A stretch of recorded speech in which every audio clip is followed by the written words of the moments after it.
Have you ever wondered if gladiator fights were just brutal spectacles or something more complex? You might think of them as pure entertainment, but the truth is far more shocking than you realize. Gladiatorial combat has captivated the human imagination for centuries, intertwining themes of honor, survival, and society's darker impulses. Today, we're peeling back the layers to reveal the true origins and impact of these games. The origins of gladiatorial games are both fascinating and gruesome. What started these blood-soaked battles in ancient Rome? Gladiatorial games began as part of funeral rites for elite Romans, a tradition aimed at honoring the dead. Imagine a solemn ceremony transformed into a display of raw combat. This juxtaposition is what shaped the early games. The first recorded gladiator games took place in 264 BCE, a stark contrast to the glamorous shows we see today. As time passed, these events evolved into massive public spectacles, drawing thousands to witness the ferocity of combatants. These games were not just entertainment, they reflected the values and culture of Roman society. For the Romans, valor in battle and the display of strength were highly esteemed. The arenas became stages where societal ideals clashed with the brutal realities of life and death. But what does that tell us about the people who attended these games? Now let's discuss the gladiators themselves. Did you know not all gladiators were slaves? Gladiators included a mix of slaves, prisoners of war, and even volunteers. Many gladiators were trained professionals, known as gladiators, who fought for glory, wealth, and sometimes their freedom. Some sought fame through their combat skills, willing to risk their lives for a chance at stardom. However, many others had little choice but to fight for survival, pushed into the arena by circumstances beyond their control. Their backgrounds shaped their experiences in the arena and affected how they were treated by the spectators and officials. In a society that valued strength and bravery, the fate of a gladiator could hinge on their ability to win the crowd's favor. What did it take to become a gladiator? Gladiators trained in special schools known as ludi, where they practiced combat techniques and learned to wield various weapons. The training was not for the faint of heart. It was rigorous and often brutal. Gladiators faced grueling workouts and harsh discipline, all aimed at honing their skills for the arena. Interestingly, these schools fostered strong bonds among fighters, creating a unique sense of camaraderie. Success in training meant a better chance of survival in the arena. Many gladiators trained for years, striving to perfect their craft and gain an edge in the fights to come. But how did these games impact Roman citizens? Gladiatorial games served as a distraction from political issues, allowing the populace to immerse themselves in thrilling spectacles. They fostered a sense of community among spectators, bringing people together in the face of a common interest. Moreover, these games demonstrated Roman power and control over life and death, highlighting the empire's might and authority. They became integral to festivals and celebrations, showcasing the complexities of Roman culture. Did you know there were several types of gladiators? Each type had unique weapons and fighting styles that added depth to the spectacles. For instance, the Myrmidon was known for fighting with a sword and shield, while the Thracian used a curved dagger and a small shield. These differences created a rich tapestry of combat scenarios that thrilled the audience. The types of gladiators not only contributed to the excitement of the battles, but also reflected the strategies employed in the arena. Spectators could witness a diverse array of combat styles, each gladiator representing a different approach to battle. What was it like to watch a gladiatorial fight? The arena itself was a grand structure, often filled with thousands of spectators, creating an electric atmosphere. Gladiators would enter to cheers, feeling both fear and adrenaline as they faced their opponents. The atmosphere during the games was charged with excitement and tension, with spectators often betting on the outcomes of the fights. The experience was thrilling yet deeply unsettling, as the crowd's bloodlust drove the combatants to their limits. So how deadly were these fights really? Contrary to popular belief, not every fight ended in death. Gladiators were valuable assets and often spared for future battles. The arena had rules dictating how fights were conducted, ensuring that the spectacle remained engaging without sacrificing all the fighters. Medical care was available for injured gladiators, adding a layer of complexity to the narrative. While the reality of gladiatorial combat was brutal, it was also marked by a calculated form of entertainment that reflected the society's values and priorities. Who decided the fate of the gladiators? The editor was the official in charge of the games, wielding significant power over the combatants' destinies. They determined which gladiators fought, the conditions of the battles, and ultimately who would live or die. The editor's decisions could lead to unexpected outcomes, often influenced by the audience's reactions. Balancing public desire for spectacle with the value of gladiators, their role was crucial in shaping the narrative of each event, ensuring that the games remained captivating and engaging. How did the crowd affect the gladiators' fate? Spectators often shouted for mercy or death, swaying the editor's decisions in real time. A gladiator's popularity could mean the difference between life and death after a fight. The crowd's reactions shaped the entire gladiatorial experience, as spectators formed emotional connections with certain fighters. This dynamic added an unpredictable element to the games, emphasizing the delicate balance between spectacle and brutality. What happened to gladiators after the fights? Surviving gladiators faced a life of uncertainty, often continuing their training while grappling with their identities. Some gained fame and wealth, while others struggled to find their place in society. The end of a gladiator's career career could mean freedom or death, with their stories varying greatly depending on individual circumstances. Understanding these outcomes adds depth to the gladiatorial narrative, highlighting the complexities of their lives beyond the arena. Did you know gladiators could become celebrities? Successful gladiators gained immense popularity among the public, receiving endorsements and fan clubs. Some even fought for their freedom, transforming their status from fighters to wealthy entertainers. Their celebrity status reflects the Roman fascination with combat and bravery, often overlooked in traditional narratives. Gladiators were more than mere fighters. They were cultural icons who shaped public perception of strength and valor. Why did gladiatorial games eventually decline? The rise of Christianity led to a re-evaluation of violence in society, shifting public sentiment towards more humane forms of entertainment.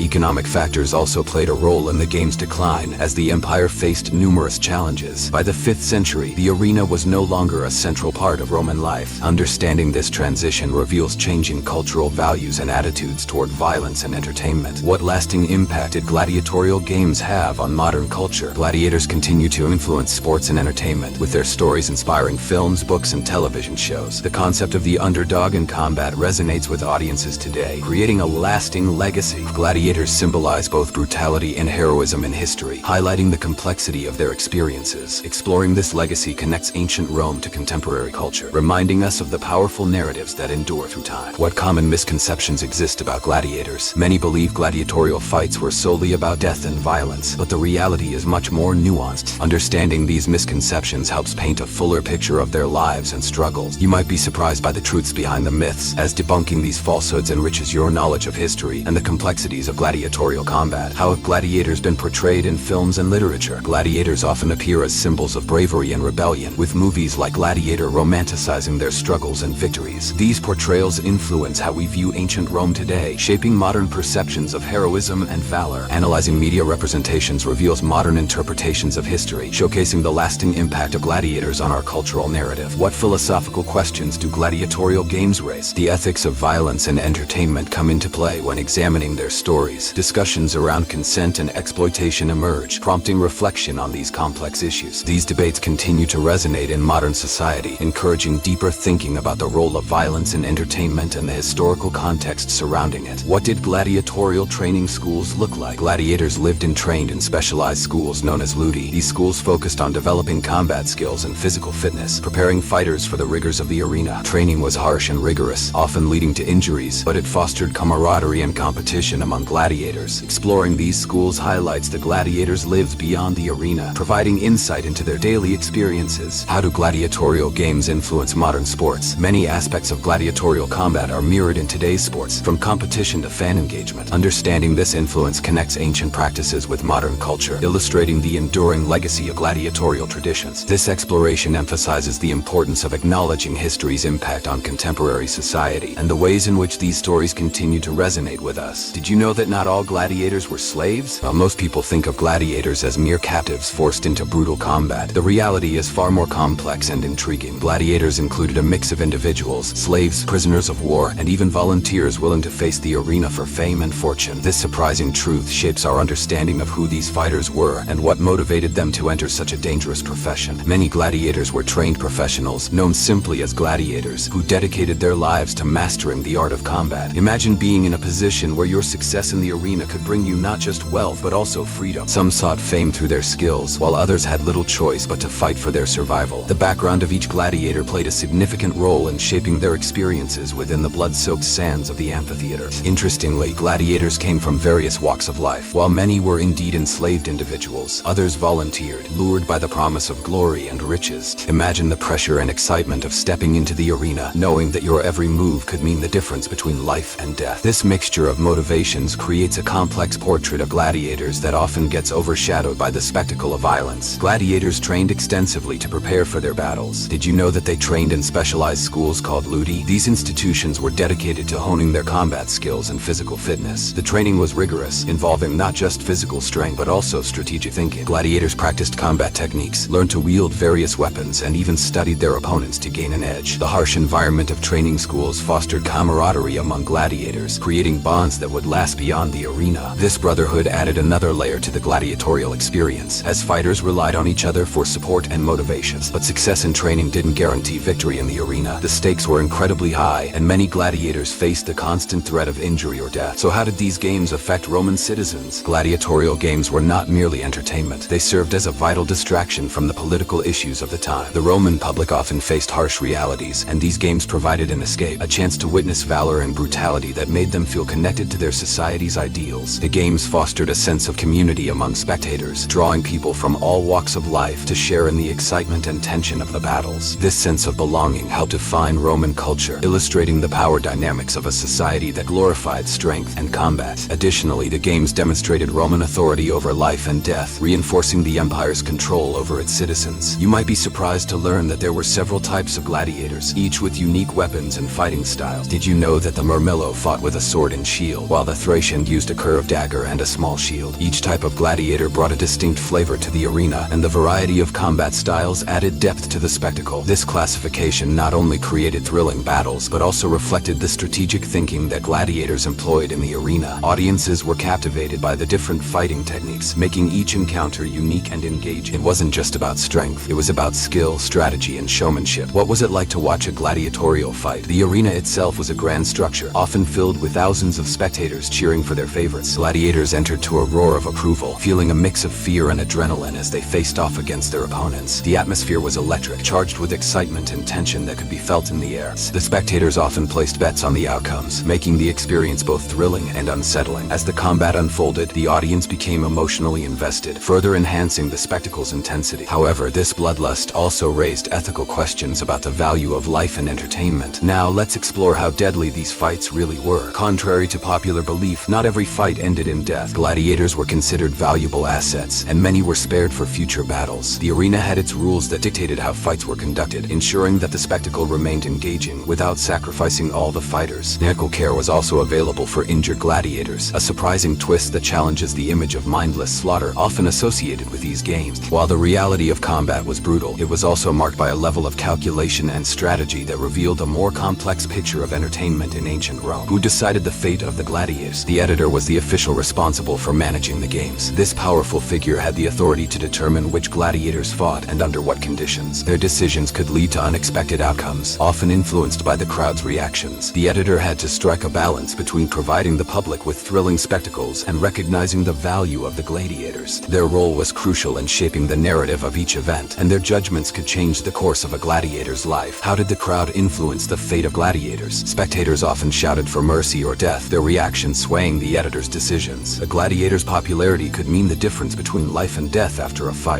Engagement shaped the entire gladiatorial experience, adding an unpredictable element to the games. Spectators formed emotional connections with certain fighters, enhancing the drama and excitement. This dynamic made each event unique, highlighting the complexities of the relationship between gladiators and the audience. What happened to gladiators after the fights? Surviving gladiators faced a life filled with uncertainty. Some managed to gain fame and wealth, while others struggled to find their place in society. The end of a gladiator's career could mean freedom or continued servitude, leading to vastly different outcomes depending on individual circumstances. Understanding these outcomes adds depth to the gladiatorial narrative, showcasing the varied experiences of those who fought for their lives in the arena. Did you know that successful gladiators could become celebrities? Popular gladiators gained immense recognition among the public, receiving endorsements and even fan clubs. Some fought for their freedom and became wealthy entertainers, embodying the Roman fascination with combat and bravery. This celebrity status often gets overlooked in traditional narratives about gladiators. These fighters were not merely tools for entertainment. They were cultural icons who influenced public perceptions of strength and heroism. Why did gladiatorial games eventually decline? The rise of Christianity led to a significant reevaluation of violence in society, with public sentiment shifting towards more humane forms of entertainment. Economic factors also played a role in the game's decline as the empire faced numerous challenges. By the 5th century, the arena was no longer a central part of Roman life, marking a profound cultural shift. Understanding this transition reveals the evolving values of society and the complexities surrounding entertainment and violence. What lasting impact did gladiatorial games have on modern culture? Gladiators continue to influence contemporary sports and entertainment, their stories inspiring films, books, and television shows. The concept of the underdog in combat resonates with audiences today, creating a lasting legacy that ties ancient Rome to our modern world. Gladiators symbolize both brutality and heroism, embodying the struggles and triumphs of individuals fighting against overwhelming odds. Exploring this legacy connects us to the past, reminding us of the powerful narratives that endure through time. What common misconceptions exist about gladiators? Many believe that gladiatorial fights were solely about death and violence, but the reality is far more nuance. Understanding these misconceptions helps paint a fuller picture of their lives and experiences in the arena. You may be surprised by the truths behind the myths. Debunking these falsehoods enriches your knowledge of history and the complexities surrounding gladiatorial combat. How have gladiators been portrayed in films and literature? Gladiators often appear as symbols of bravery and rebellion, with movies like Gladiator romanticizing their struggles and victories. These portrayals influence how we view ancient Rome today, shaping modern perceptions of heroism and valor. Analyzing media representations reveals how these fighters are interpreted through contemporary lenses, showcasing the enduring impact of gladiators on our cultural narrative. What philosophical questions do gladiatorial games raise? The ethics of violence and entertainment come into play when examining their stories. Discussions around consent and exploitation emerge, prompting reflection on these complex issues that continue to resonate in modern society. Reflecting on these debates encourages deeper thinking about the role of violence in entertainment and the historical context surrounding it. What did gladiatorial training schools look like? Gladiators lived and trained in specialized schools known as ludi. These schools focused on developing combat skills and physical fitness, preparing fighters for the challenges of the arena. Training was harsh and rigorous, often leading to injuries, but it fostered camaraderie and competition among gladiators. How do gladiatorial games influence modern sports? Many aspects of gladiatorial combat are mirrored in today's sports, from competition to fan engagement. Understanding this influence connects ancient practices with modern culture, illustrating the enduring legacy of gladiatorial traditions. This exploration emphasizes the importance of acknowledging history's impact on contemporary society and how these stories continue to resonate with us today. Did you know that the path to becoming a gladiator was not just filled with brutality but also marked by discipline and resilience? Many people imagine gladiators as mere fighters who bled for entertainment, but there's so much more to their story. What did it really take to become a gladiator? Let's delve into the intense world of gladiatorial training, a journey filled with sweat, blood, and the pursuit of glory. Gladiators trained in specialized schools known as ludi. These training centers were not just about learning to fight. They were dedicated environments where men honed their bodies and minds for combat. In these schools, every day was a grueling test of endurance and skill. Imagine the sounds of clashing weapons and the shouts of instructors as aspiring gladiators practiced their moves. They were pushed to their limits, learning techniques that would serve them well in the arena. But what did they practice? Gladiators learned various combat techniques and weapon styles. Depending on their type, they trained with swords, tridents, and nets. Picture a young gladiator sweating profusely, swinging a gladius, a short sword, against a wooden dummy, perfecting his strikes. A rigorous training regime included exercises to build strength and agility, ensuring they were physically fit for the challenges ahead. The training was often brutal and unforgiving. Injuries were common, but they were seen as a part of the process. Gladiators endured cuts and bruises, learning to fight through the pain. The harshness of their training forged not just skilled fighters, but also a strong bond among them. They relied on one another for support, forming friendships that would last even in the face of death in the arena. Success in training meant a better chance of survival during actual fights. Gladiators were aware that their skills could be the difference between life and death. This understanding instilled a sense of urgency and determination in their training. They knew that the more proficient they became, the higher the likelihood of impressing the editor, the person who decided their fate during games. Interestingly, not all gladiators entered the arena unwillingly. Some sought fame, fortune, and even a chance at freedom through their skills. Imagine the adrenaline rush of a gladiator stepping into the arena, knowing that their performance could lead to a wealthy patron or perhaps even liberation. This possibility drove many to train harder, to fight not just for survival but for the chance to change their lives. In this environment of rigorous training, gladiators also learned the art of showmanship. They understood that the spectacle of the games relied on not only their combat skills, but also their ability to engage the audience. This aspect of their training added a unique layer to their preparation. The combination of violence and entertainment made their performances captivating, ensuring that they drew the attention of spectators and the favor of the editor. It's worth noting that the training also instilled discipline in these fighters. The structure of the ludi was strict, requiring gladiators to adhere to routines and follow orders. This discipline extended beyond the training ground and into their lives, shaping them into resilient individuals who face the challenges of the arena head-on. But what about the emotional toll? Constant pressure to perform and survive could be overwhelming. Gladiators often dealt with fear and anxiety, knowing that one mistake could cost them their lives. Their training not only prepared them physically, but also forced them to confront their fears and develop mental fortitude. This psychological aspect was just as important as their combat training, allowing them to focus during the chaos of battle. Ultimately, the rigorous training of gladiators was a mix of physical conditioning, skill development, and mental resilience. This preparation set them apart as elite fighters in the arena. Many who emerged victorious were not just survivors. They became legends whose stories echoed through history. As we continue to explore the world of gladiators, consider how their training shaped their identities and their destinies. Gladiators is not just one of violence. It's also a tale of ambition, friendship, and the relentless pursuit of excellence. And this complexity is what makes their legacy endure even today, reflecting our fascination with courage, competition, and the human spirit. While many think of these fights as mindless brutality, they were actually deeply intertwined with the culture and values of ancient Rome.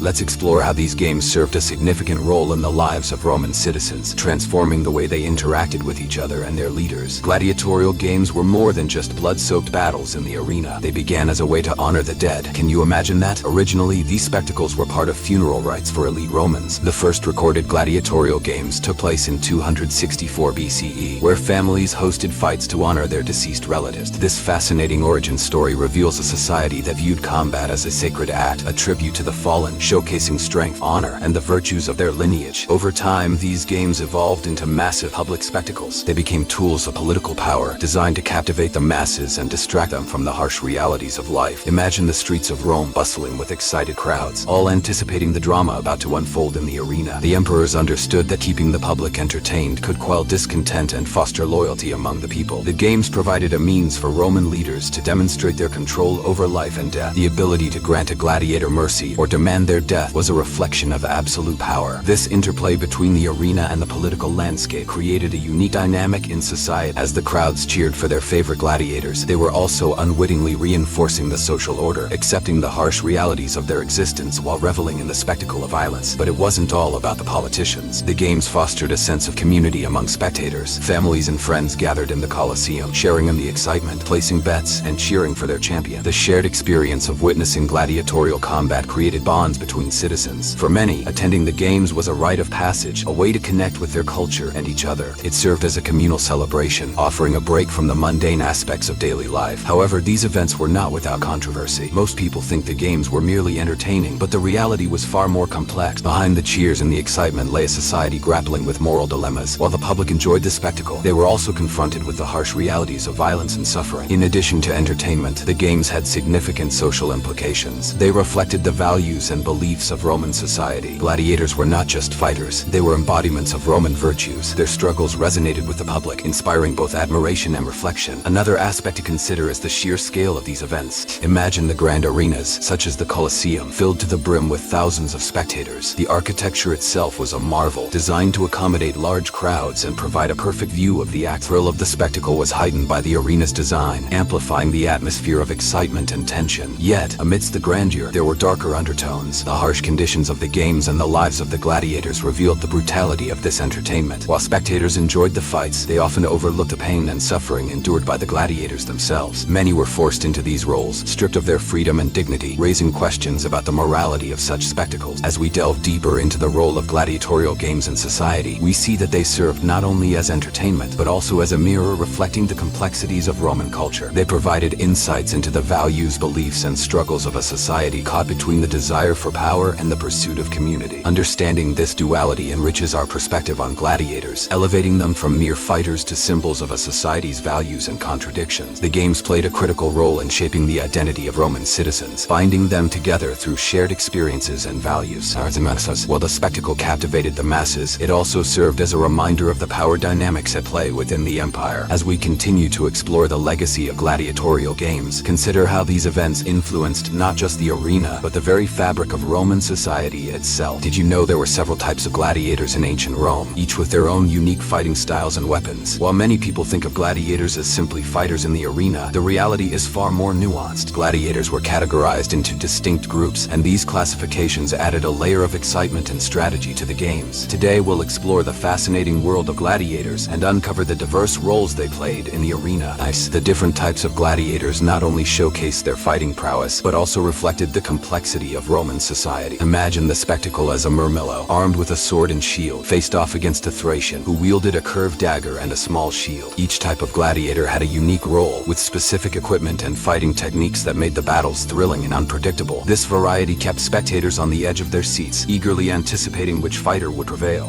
One of the most recognizable types was the myrmizo. The murmillo was heavily armored and typically fought with a gladius, a short sword, and a large rectangular shield. They were often matched against lighter gladiators, which created a compelling contrast between speed and strength. Their armor allowed them to absorb hits, making them formidable opponents in the arena. Did you know that the murmillo was often associated with the sea god Neptune? This connection added an element of mythology to their identity, enhancing their presence in the games. On the other hand, the Thracian gladiator brought agility and skill to the arena. With their curved curved daggers known as sika. They relied on quick strikes and evasive maneuvers. Their smaller shields allowed for greater mobility, making them dangerous opponents for heavier fighters. The Thracians' fighting style was characterized by agility and finesse, contrasting sharply with the brute force of the Murmillo. This variety in fighting styles created dramatic battles that captivated audiences. Another fascinating type was the Retiarius, known for their unique approach to combat. The Retiarius fought with a trident and a net, aiming to ensnare opponents before delivering the final blow. This unconventional weaponry required skill and precision, as Retiari relied on strategy rather than brute force. Picture the tension in the arena as a Retiarius attempted to catch a heavily armored opponent, like a Secutor, who was equipped with a helmet and shield for protection. The Retiarius' strategy often turned the tables on traditional expectations, as spectators witnessed quick thinking and resourcefulness in action. The Secutor was specifically designed to counter the Retiarius, with a helmet that offered protection while minimizing visibility. This dynamic between the Retiarius and Secutor added depth to the games, illustrating the tactical thinking that went into each match. Spectators were drawn into the thrill of the chase, watching as fighters navigated the arena with skill and determination. This dance of combat not only entertained but also showcased the gladiators' abilities to adapt to their opponents. In addition to these well-known types, there were also gladiators like the Samnite, who were heavily armed with a sword, shield, and helmet, embodying the spirit of a warrior. Each type of gladiator not only brought a unique fighting style, but also represented various aspects of Roman culture and identity. The games were more than mere bloodshed. They were a reflection of societal values, showcasing strength, bravery, and skill. The audience played a critical role in these matches. Can you imagine the anticipation in the air as the crowd shouted for their favorites? Spectators often placed bets on the outcomes of the fights, making them invested in the gladiators' fates. The gladiators knew that their performance could mean life or death, depending on the crowd's reaction. This dynamic added an unpredictable element to the games, as gladiators strived not only for victory but also for the crowd's favor. The thrill of the arena lay not only in the fights themselves, but also in the diverse roles gladiators played. Each type contributed to the drama and spectacle of the games, captivating audiences with their unique skills and strategies. As we continue to explore the world of gladiators, consider how these distinctions shape the narrative of each battle and enrich the Roman cultural landscape. In summary, the variety of gladiators brought excitement and complexity to the arena. From the heavily armored Murmillo to the agile Thracian and the cunning Retiarius, each type played a vital role in creating thrilling matches that showcased their unique skills. The gladiatorial games were not just about bloodshed. They reflected the values and dynamics of Roman society, highlighting the importance of strategy, strength, and public engagement. Understanding these distinctions allows us to appreciate the depth of the gladiatorial experience and its significance in ancient Rome. Have you ever wondered what it was really like to watch a gladiatorial fight in ancient Rome? You might picture blood-soaked battles, roaring crowds, and fierce warriors clashing under the sun. While this imagery captures some of the reality, the experience of attending a gladiatorial event was also filled with excitement, anticipation, and a sense of community. Today, we will dive deep into the spectacle of the arena, exploring not just the fights, but the entire atmosphere that surrounded them. Imagine entering the grand structure of the Colosseum, one of the largest and most impressive arenas ever built. The sheer size of the venue could hold tens of thousands of spectators, creating an electrifying environment that reverberated with energy. As you step inside, you hear the roar of the crowd, the chatter of excited voices, and the sounds of preparation echoing in the air. Spectators from all walks of life gathered for these events. They included wealthy elites, soldiers, and even ordinary citizens. The thrill of gladiatorial games was a shared experience, uniting people in a way that transcended social status. The crowd would often dress in their finest garments, showcasing their status and wealth, but what they really came for was the entertainment and the spectacle. Did you know that some of the wealthiest citizens would bet significant amounts of money on the outcomes of these fights? This added an extra layer of intensity to the atmosphere as everyone watched closely, hoping to see their favorite gladiator emerge victorious. When the gladiators entered the arena, the mood shifted dramatically. The cheers would grow louder, and the air thickened with anticipation. Gladiators walked into the arena wearing distinct armor and weapons, each type representing a different fighting style. You might see a heavily armored Murmillo ready to battle against the Agarius, who was armed with a net and trident. This dynamic created an electric atmosphere as the audience anticipated the clash of styles and the unfolding drama. As the fight began, spectators would hold their breath, caught between excitement and dread. Most people think that every fight ended in death, but the reality was more complicated. Many gladiators were valuable assets, often trained to fight multiple times. The crowd's reaction could determine a fighter's fate. If a gladiator fought valiantly, even if he was injured, the audience might cheer for mercy, swaying the editor's decision on whether to spare the defeated fighter's life. This human element of the games made them not just a spectacle of violence, but a complex narrative of survival, skill, and public opinion. Spectators often participated actively in the event. They would shout, cheer, and sometimes jeer at the fighters. This involvement created an emotional connection with the gladiators. A gladiator who captured the crowd's attention could become a hero, while another might be seen as unworthy. The crowd's reaction could turn a mere fight into a drama drama filled with suspense, creating a sense of community and shared investment in the outcomes. Have you ever experienced the thrill of a live sporting event? Imagine that feeling amplified in the grandeur of the Colosseum, where life and death hung in the balance. While the fights were undoubtedly thrilling, they also posed ethical questions that are still debated today. Gladiatorial games served as a distraction from the political issues of the day, diverting public attention from governance and social problems. They showcased the power of the Roman state over life and death, reinforcing the idea of control and authority. This raises a thought-provoking question. Were the games a mere form of entertainment, or did they reflect deeper societal values and concerns? The games were an integral part of festivals and celebrations, making them a vital aspect of Roman culture. They were not just about the thrill of combat, they were about the shared experience of the people, a cultural ritual that brought together the community. The excitement in the arena reflected the values of Roman society: valor, strength, and the pursuit of glory.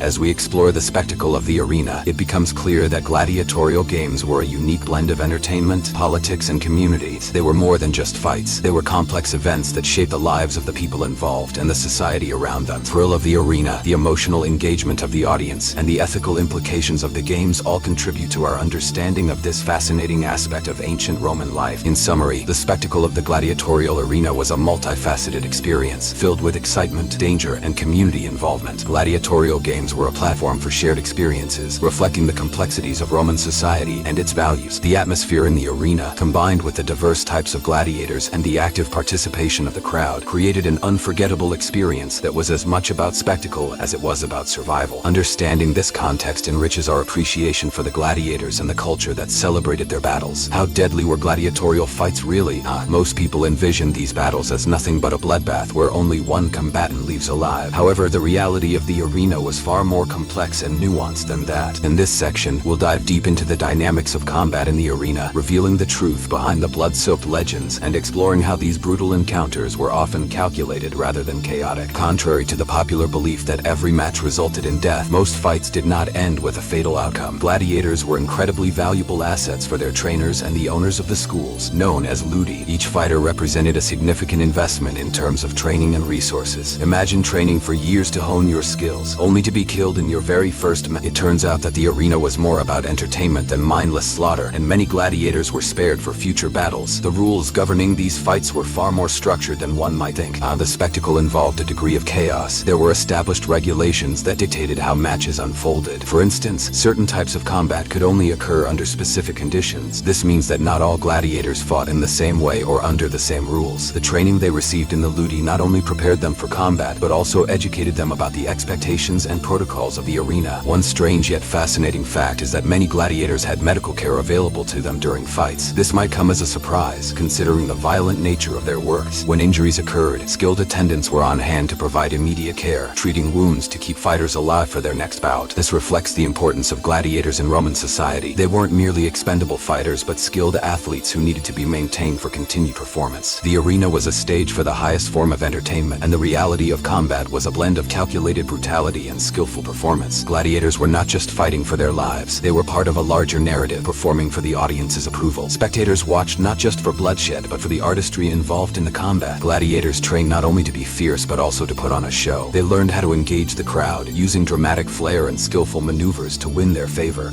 Many gladiators formed strong bonds with their fellow fighters, creating a sense of camaraderie despite the life or death stakes of their profession. They trained together, fought together, and sometimes even shared the same fate in battle. This brotherhood added an emotional layer to the competition, as spectators often sympathized with the gladiators, who displayed not just physical prowess, but also loyalty and friendship. This connection between gladiators often resonated with the audience, evoking strong emotions during the fights. As we explore the reality of combat in the arena, we encounter a complex tapestry woven from the threads of violence, skill, and survival. Gladiatorial fights were not merely about winning or losing. They represented a struggle for honor, respect, and ultimately, life. In a society that thrived on spectacle, the gladiators' experiences reflected broader societal values and human emotions. While the blood and gore captured the attention of audiences, the reality of gladiatorial combat invites us to consider the ethical implications of such entertainment. The dichotomy between entertainment and brutality raises questions that extend far beyond the walls of the arena. Were these fighters mere pawns in a game of survival, or did they possess agency in a world that often stripped them of it? This tension enriches our understanding of the gladiatorial experience and challenges us to reconsider our views on violence and entertainment. In summary, the reality of gladiatorial combat was far more intricate than many modern interpretations suggest. These battles were not solely about death but involved a mix of skill, survival, and performance. Gladiators were valuable participants in a carefully orchestrated spectacle that entertained and engaged Roman society. Understanding the dynamics of these fights allows us to appreciate the gladiators not just as warriors, but as complex individuals navigating a brutal yet captivating world. Who decided the fate of the gladiators? Now, you might imagine that these battles were chaotic free-for-alls. The reality is that there was an individual with immense power behind the scenes, the editor. This person was not just a spectator, but a critical figure who shaped the outcomes of the fights and influenced the very nature of the games. The role of the editor was multifaceted. They were essentially the organizer and overseer of the gladiatorial games, responsible for selecting which gladiators would face off and under what conditions. The editor held the power to determine the format of the fights, whether they would be one-on-one duels, group battles, or even staged reenactments of historical events. This control meant that the editor could craft a narrative for the audience, guiding their emotions and reactions throughout the event. Imagine being the one who could decide whether a beloved gladiator lived or died based solely on the audience's reactions. One intriguing fact is that the editor's decisions were not always predictable. While they were supposed to cater to the crowd's desires, sometimes they made choices that surprised both spectators and fighters. For instance, a gladiator who was favored by the crowd might suddenly find himself pitted against a much stronger opponent. This unpredictability added to the suspense of the games, keeping the audience on the edge of their seats. It's a bit like watching a suspenseful movie where you can't quite predict a hero's next move. The editor's power went beyond merely choosing opponents. They also had the authority to intervene during fights. If the crowd's response shifted dramatically, perhaps cheering for mercy or calling for a kill, the editor could decide to halt the match or change the conditions. This dynamic interaction between the audience and the editor created a theatrical atmosphere, turning each fight into a collaborative spectacle rather than a simple contest of strength. However, the editor's role was not just about entertainment. It was deeply rooted in the political climate of the time. The gladiatorial games were a way for politicians and leaders to gain favor with the public. By staging grand and elaborate fights, they could distract citizens from political turmoil or social unrest. The games became a tool for political manipulation, highlighting the editor's dual responsibility to entertain while also maintaining social order. It raises a controversial question. Were these events genuinely about skill and honor, or were they merely a facade for political control? Interestingly, the selection process for an editor was not a light one. These individuals were often from the elite class, and their appointments could carry significant implications for their political careers. They had to navigate the delicate balance of satisfying the public's thirst for blood and maintaining the gladiators' value as skilled fighters. Too many deaths could diminish the quality of future games, while too few could lead to a bored audience. This tightrope act meant that the editor had to be astute, making calculated decisions based on audience reactions and their own ambitions. As we delve deeper into the editor's role, we uncover the immense pressure they faced. They were not merely overseeing fights. They were the puppeteers behind a grand spectacle that combined artistry, politics, and the primal instincts of the audience. Gladiators were not just fighting for survival. They were part of a larger narrative orchestrated by the editor, whose choices echoed through the sands of the arena. The emotional stakes for the gladiators were high. A fighter's reputation could soar or plummet based on the editor's whims. Popularity in the arena could lead to freedom and fame, but a poorly timed decision could spell doom. The editor's influence created an atmosphere of uncertainty, as gladiators had to constantly prove their worth to survive. It adds a layer of complexity to their existence. Each fight was a performance, and each decision made by the editor could alter the course of a gladiator's life forever. In conclusion, the role of the editor in gladiatorial games was pivotal, serving as the architect of the spectacle. Their decisions shaped not only the outcomes of fights, but also the emotional landscape of the audience and the gladiators. This intricate dance between power, politics, and performance highlights the multifaceted nature of the games, revealing that they were far more than simple contests of strength. Understanding the editor's role deepens our appreciation of the gladiatorial world and the complexities that defined it, inviting us to reconsider our perceptions of these historical spectacles. How did the crowd influence the fate of gladiators in ancient Rome? While we often think of gladiatorial combat as a one-on-one fight to the death, the reality is that the audience played a pivotal role in shaping the outcomes of these bouts. Picture this: thousands of spectators all shouting, cheering, and even jeering, their voices creating an electrifying atmosphere. But their influence didn't stop at mere entertainment. Their reactions had real consequences for the gladiators. One interesting fact is that the crowd's reaction could sway the editor's decisions regarding mercy or execution. Gladiators were not just fighters, they were also performers, and the audience's approval was critical to their survival. When a gladiator demonstrated exceptional skill or bravery, the crowd might roar their approval, shouting for the fighter to be spared. Conversely, if they perceived a gladiator as weak or cowardly, the same crowd could just as easily call for their death. It's a chilling reminder that in the arena, popularity could mean the difference between life and death. Imagine standing in the Colosseum, where the air is thick with tension. Gladiators enter the arena, greeted by a cacophony of cheers and boos. The editor, responsible for maintaining the spectacle, looked to the crowd for guidance. If the the audience screamed for a fighter's life, the editor often obliged, providing the gladiator with another chance to fight. This dynamic created a system where the gladiators were acutely aware of their audience's desires. A little-known fact is that the gladiatorial arena had its own version of fan clubs, groups of loyal supporters who would champion their favorite fighters, adding to the drama and unpredictability of each match. As the games unfolded, gladiators often formed emotional connections with the spectators. This bond was not just superficial, it was a strategic advantage. The more emotionally invested the crowd became, the more likely they were to spare a gladiator during a critical moment. This unpredictable nature of public sentiment meant that a fighter's reputation could change overnight.